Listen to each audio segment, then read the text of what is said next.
What's up, Fruitful investors? In this video, I'm gonna talk about good money habits that you need to be doing in your 20s to set you up for an amazing life in your 30s and beyond. Stay tuned. What's up, guys? If you know me and you've been following me, you know I'm a real estate guy. If you don't, I'll go over it real quick. I started investing in real estate at a young age of 22, and by 30 years old, I became a self-made, yes, self-made, I didn't get money from mommy and daddy, self-made multi-millionaire by the age of 30, all from real estate investing in other things, and growing a business. So I'm gonna pass on these words of wisdom that were passed on to me from the older boomers who told me, you gotta do these things, Matt, you gotta invest in real estate and do these things. I'm gonna pass them on to you, what I've learned, and give you a millennial kind of viewpoint of how to do this. So things you wanna avoid, number one, is going to college or university too early. So this is what I'm seeing a lot, especially in my friend group when I was in my 20s. And I don't have a stat in front of me, but like I would bet that 80 to 90% of people after high school nowadays go to post-secondary, either college or university. That's fantastic. You know that I love education. It's all I preach about, but I want you guys to have the right kind of education. So if you know that you're gonna be like a doctor, a lawyer, a teacher, all these jobs that require you to have a degree, and you know you wanna do it, you're like 18 years old, you're like, I know I wanna be a doctor, man, I'm obsessed with that kind of stuff, I just wanna do it, fantastic. Go to college or university, spend the money, it'll be spent wisely. But if you're going to college just to kind of figure things out, and I don't know what I wanna do with my life yet, but maybe if I go to college, I'll kind of figure it out, that is a horrible strategy, especially nowadays because of this thing called debt, student debt, which just carries with you for years and years and is super expensive. And did you know that in Canada and the United States, that if you go bankrupt later in life, you know, most or all of your debts will be forgiven, but never your student debt. If you have 50 grand in student debt and you're like, fuck it, I can't pay it, I'm going under, I'm losing my house, and you go bankrupt, that 50 grand stays with you until the day you die, baby.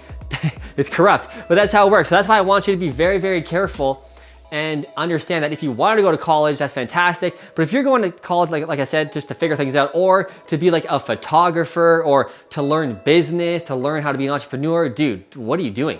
Do not go to college for those types of industries, which honestly nowadays is probably most of the courses they offer. You can just figure it out by doing, mentoring, by like working with another photographer, or instead of spending 20 grand on a photography course, let's say, buy a 5 grand good camera and watch YouTube videos and buy other people's courses that you want to follow and emulate, and then start doing, right? Especially like an art form, like photography, stuff like that.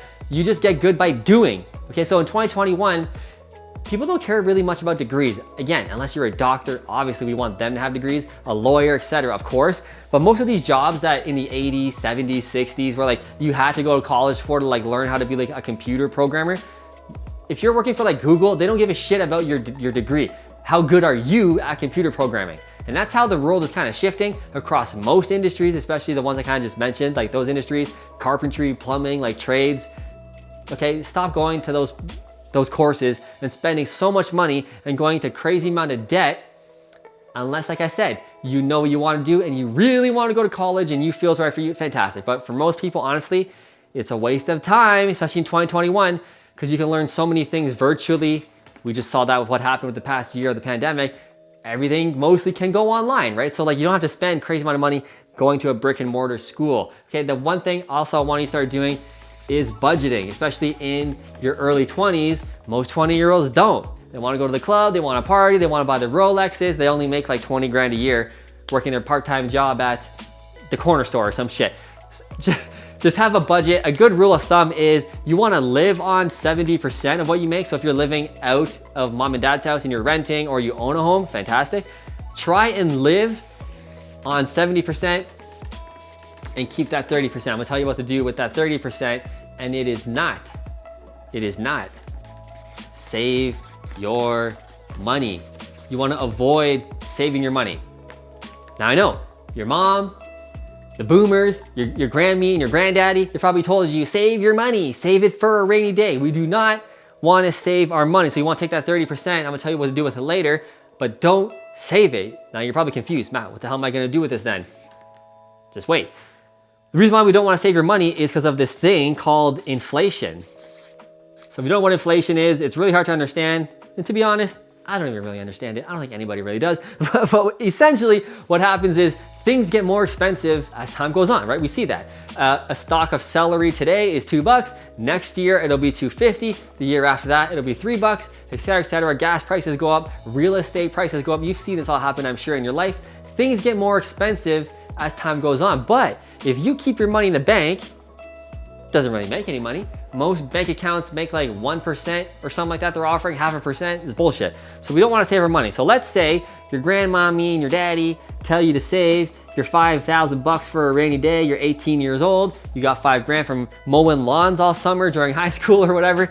Save your $5. Here's what happens. If inflation is 5% a year, now historically for the past 25 years, inflation every year is about 2 to 3%. That's a historical average. The past couple years, it's much more than that, at least 5%. And in the years to come, it's gonna be even more than that. Why? All the government spending that we just did because of the pandemic that just happened, and the government produced all this fake money and paid people to stay home. Okay, there's consequences to that. That's not free. It doesn't work that way. There's gonna be massive repercussions from doing that, and it's this thing called inflation. But let's just say it's 5%. It'll probably be more. But let's just say it's 5%, and you have $5,000. If you just kept that money scrolled away in your bank account like your mommy and daddy want you to do, then a year from now, it'll have the equivalent of the purchasing power of $4,750. If you leave it in there for another year, it'll be just over $4,500 in purchasing power in 2023. Now, again, it's not like your money's like rotting away and the bank's literally taking 5% out. The $5,000 will still be $5,000 in your digital bank account, but the purchasing power, when gas goes up, celery goes up, groceries goes up, real estate goes up, it'll be like the equivalent of having $4,500 in the year 2023. So that's kind of how that happens. That's why we do not want to save our money. That's the worst thing we can do. For me, at this age, we're making a lot of money, and I never, ever, ever keep my money in my bank account, ever. The second I sell a property, finish a flip, the profits come in, when I get other profits from my businesses, as soon as I get that profit, I throw it right back out into investing. Number 4. Is that number 4? Let me make sure. Yeah, it's number 4. So you want to invest as much as you can. So remember that 30% I told you to keep? You want to live on 70% and keep that 30%? Don't save that money. I want you to live like you're broke. Take that 30% and throw it right out into investing. And you're like, Matt, I gotta live. Like I can't be stressed out all the time broke. I want you to be broke. I want you to live like you're broke through your 20s, and in your 30s, you will thank me. You're like, Matt, thank you so much for telling me to throw my money out so I don't spend it on stupid shit like Rolexes and Louis Vuitton shoes and shit. What I want you to do, there's a million ways to invest. I'm gonna tell you my favorite ways. Invest in an ETF, an exchange traded fund, like the S&P 500, probably one of the best ones. Now you're probably like, man, what the hell is this gibberish ETF? An ETF basically is a compilation, or they pool together a bunch of different stocks or companies, so it's less volatile. Instead of investing in like Apple or Facebook stock, you're gonna invest in 100 or thousands of companies pooled together, so it's less volatile, right? We wanna, for me, I say you wanna avoid investing in one company stocks like Facebook, Google, Apple. I know they're cool and sexy and wicked, but like, I want to avoid doing that. Why? Because if the CEO of one of those companies does something stupid, gets caught doing something he shouldn't have been doing, or she, whatever, the company's stock can tank just from one thing. Now, if you invest in 100 companies and Jeff Bezos does something stupid and Amazon stock drops, okay, no big deal. You have 99 other ones that didn't. So anyway, that's an ETF. That's a basic description of ETF. It's a pool of companies and stocks, and you're investing in a pool of them. So it's much less volatile, just very boring. You know, Apple stock kind of does this, right, on the way up, whereas the ETFs just kind of do this, right? It's just much boringer, that's the word. I like boring. I like my money to be very, very boring, okay? So we got that kind of stuff. My favorite one is real estate.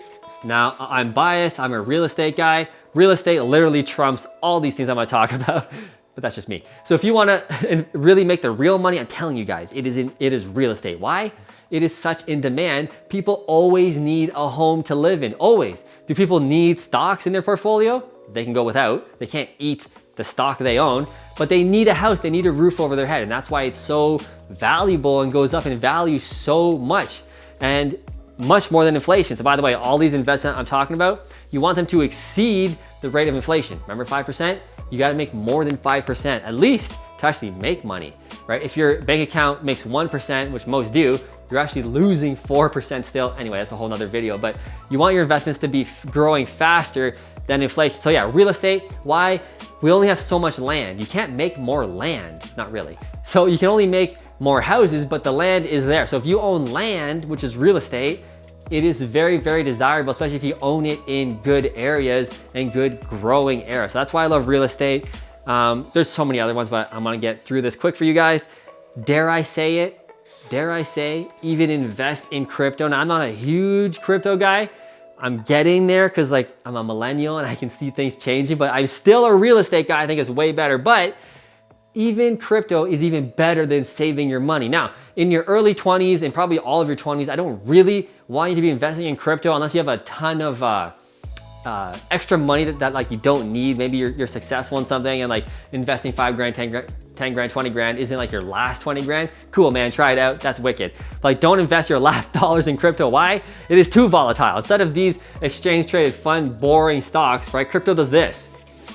Right? Up and down, up and down. Yeah, it might trend upward, but like it's fucking crazy. So if you can stomach that, go for it. But it's, yeah, I'd rather you invest in real estate. Why? It's even more boring than these. Real estate just does this.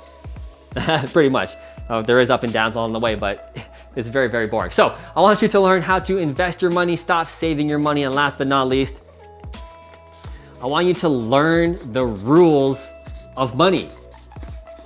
Now, what do I mean by that? Learn how the world actually works, not what your fucking professor says in his stupid class of how economics works. I want you to learn how it actually works. Learn the rules of business. How does anything even work? Now, this can take a while. I want you to read a ton of books from people who are, what do you think? Actually successful, right? Your economics professor, why would he be teaching you about economics when he's just like a professor who makes it like 100 grand a year, okay? That's not a bad living, but I'd rather learn from a multi-millionaire or a billionaire about how the world actually works, how to build an actual business, right? Like those are the things that I want you to learn on. So if you're in school for like whatever else, you gotta make time to read nonfiction books about money, investing, real estate, cryptocurrency, economics. You need to learn how the world actually works because I can't explain that in one video because I could talk for 6 hours about how shit actually works. Maybe I'll make a video 6 hours long about that, but essentially, the way you see the world work on TV, CTV, Fox News, CNN, like whatever, all these news companies, and especially academia, the way they tell you the world works is like literally the exact opposite. It's not how the world works. Anyway, those are the habits that I want you to learn in your 20s that will set you up to live an amazing life in your 30s. If you want to learn more about this, watch all my free videos where I dive in much more about how to build a business, how to invest in real estate, and you will learn a ton. If you like this video, smash that like button. Also hit that subscribe button so we can see more of each other. I'll see you in the next video.